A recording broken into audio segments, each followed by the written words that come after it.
If you can scroll your phone for 5 minutes a day, you can master your business finances. It's not about being perfect. It's about being present. And here's the honest truth. Most overwhelmed business owners don't want to admit. You're not too busy to check your numbers. You're just avoiding what you think they'll say about you. But what if those numbers were not something to fear? What if they could actually become the source of your calm, your clarity, your power? Today, we're flipping the script. I'm going to show you how a simple 5-minute ritual can unlock massive stability, confidence, and leadership in your business. No spreadsheet, no overwhelm, and no shame. Welcome back to the CEO Shift Show.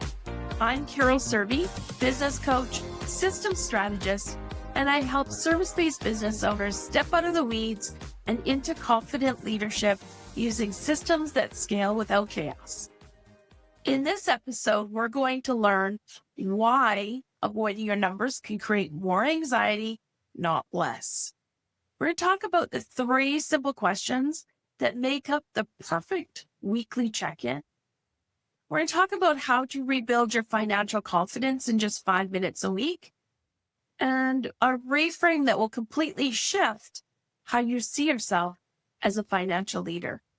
Because you didn't start your business to feel stress every payday. You started it for freedom. Let's get that back for you. Let's get real.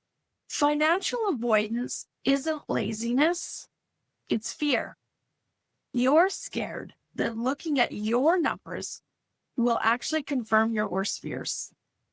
The fear of I'm failing, the fear of I'm not good enough, and the fear of I'm terrible with money.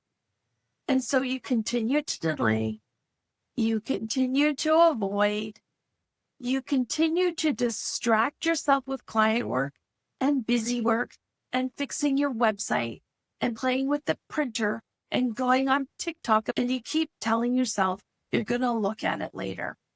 And here's the hard truth. Avoidance always amplifies anxiety. Do I need to repeat that? Avoidance always amplifies anxiety. The longer you wait, the scarier it gets. I want you to understand that awareness doesn't create problems. Awareness actually reveals them. And it reveals the opportunities too. When you know exactly what's happening financially, even if it's messy, you stop fighting the shadows. You can actually lead clearly, you can make better decisions, and you can actually fix what needs fixing. One of my clients had looked at her accounts receivable in over 3 months. When we sat down to look at her first financial check-in, we discovered $17,000 in unpaid invoices just sitting there. Work done, work completed. Where are you letting fear of the unknown hold you back from your next level of leadership? The next shift I want to talk about is getting you out of that gut feeling and into data-driven decisions. So operating your business based on how you feel about money is a recipe for emotional chaos. Some weeks you feel great. Oh, my bank account is full. Other weeks you panic. Your emotions are driving the bus and your decisions are starting to show it. I want you to understand that as we create data and data dashboards, data actually brings neutrality. Data tells the full and real story. And data helps you lead from strategy, not from survival mode. When we have to guess at the data, we usually guess wrong. When you check your numbers every single week, you start to build an internal foundation of trust. You can trust yourself because you know you're working with facts, not feelings. So I had a client come to me once ready to slash her marketing budget. She felt like nothing was working. When we pulled her numbers, her leads had actually doubled. Her sales conversion rate was actually up 3% month over month. And if she had trusted her feelings instead of her data, she would have cut off her absolute best growth channel. Where in your business are you relying on how it feels instead of what's true? So let's talk about the most common objection I hear from business owners when it comes to reviewing their finances. And that objection always is, Carol, I just don't have time. And you know what? I hear you. You're running a business, you're leading a team, managing clients, trying to stay ahead of the curve while keeping everything moving. It is a lot. But here's what I want you to hear clearly. You don't need an hour. You don't need 30 minutes. You need 5 focused, intentional minutes each week. That's it. That's all it takes to move from foggy to focused, from stressed to steady. Because when you create a simple, repeatable check-in, you start to actually take control of your business in a way that doesn't involve spreadsheets, accounting degrees, or hours of admin work. Here's the framework I give my clients, and it's the same one I use in my own business. Every week, you sit down and ask yourself 3 questions. What is my current cash position? What's available to me right now? What is expected to come in this week? Are there any client payments, open invoices, or projected revenue? And number 3, what's scheduled to go out? Think bills, subscriptions, payroll tax. That's it. 3 questions, 5 minutes. And what you get in return is a massive peace of mind. One of my clients calls this her money mindset moment. Every Monday morning, before she even opens her mails, she grabs her coffee, opens her dashboard, and checks those 3 things. It really is her reset. It's her power move. And it was in one of those quick check-ins that she caught a $379 reoccurring charge for software that she no longer used. She canceled it, did a deeper review, and ended up saving $4,000 a year in forgotten expenses. Let me ask you this. When will you schedule your money mindset moment? Make it easy, make it automatic, and even better, let's put it in your calendar right now while it's fresh in your mind. Let's now talk about something that might be just sitting just under the surface for you. Something I see in nearly every CEO I coach, regardless of revenue. And that's shame. That low, quiet voice that says that you should know this all by now. This low, quiet voice that says everyone else has got it figured out. And this voice that says, I'm embarrassed that I've let it get this far. So let's be really clear.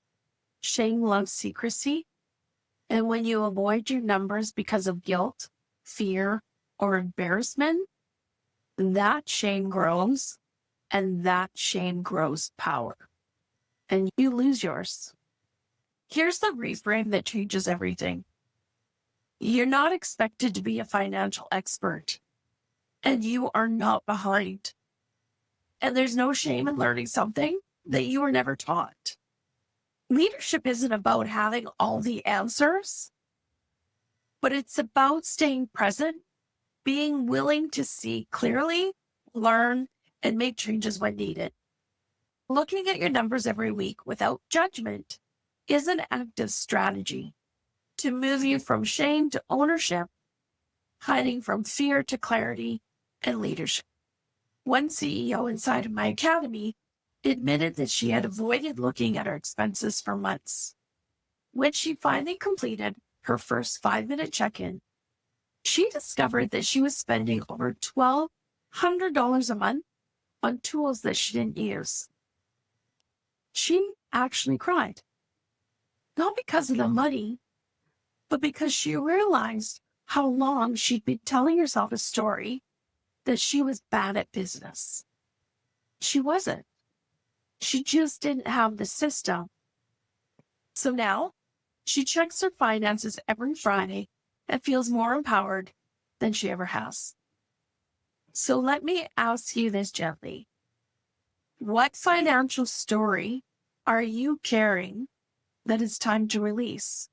And who could you become if you use strategy over shame this week? So let's talk about our last shift today.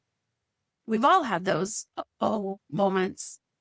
You log into your account and realize there's not enough for payroll, or a tax bill pops up that you completely forgot about, or you find yourself floating expenses on a credit card just to keep things running.